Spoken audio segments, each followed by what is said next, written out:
વાલ્મીકી સમાજ education trust દ્વારા સૌ પ્રથમ વખત સમાજના તેજસ્વી તાલાઓનો સન્માન સમારંભ લાલ બહાદુર શાસ્ત્રી સ્કૂલ ખાતે યોજાયો હતો।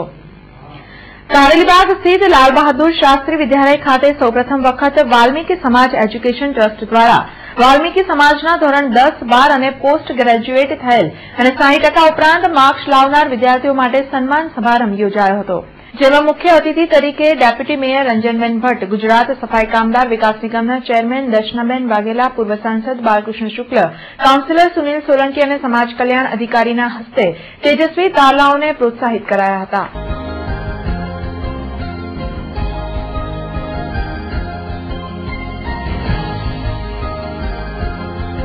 ટકાથી વધારે જે લોકો 10માં 12માં અને પોસ્ટ ગ્રેજ્યુએટમાં અને બાકી અન્ય ફેકલ્ટીમાં જે લોકો પાસ થયા છે એ લોકોને સન્માનવાનો કાર્યક્રમ છે। અને વડોદરા શહેરના જિલ્લાના નેતા અને પ્રદેશના નેતા વડોદરા શહેરના માજી મેયર શ્રી સુનિલભાઈ સોલંકીના હસ્તે આ સમાજના તમામ બાળકોનું જ્યારે સન્માન કરવામાં આવેલ છે। ડોક્ટર બાબા સાહેબની કર્મભૂમિ એવા વડોદરા શહેરના વાલ્મીકી સમાજના બાળકો આ પ્રકારે આગળ આવે અને તેના માટે થઈને સખત પ્રયત્નો થતા રહે છે અને પ્રયત્નોમાં આ એક નવું જ્યારે આયોજન કરવામાં આવ્યું છે ત્યારે તમામ આયોજકોનું ખૂબ ખૂબ અભિનંદન પાઠવું છું।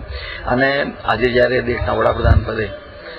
નરેન્દ્રભાઈ મોદીજી જ્યારે બિરાજમાન છે અને તેઓની જે નેમ છે કે સમાજના દરેક અંગોને કઈ ને કઈ રીતે તેમનો ઉદ્ધાર થાય, તે પ્રગતિના પંથે પહોંચે, તેમાં પણ વાલ્મીકી સમાજ એજ્યુકેશન ટ્રસ્ટ જ્યારે જોડાઈ ગયું છે ત્યારે ખરેખર અભિનંદનને પાત્ર છે।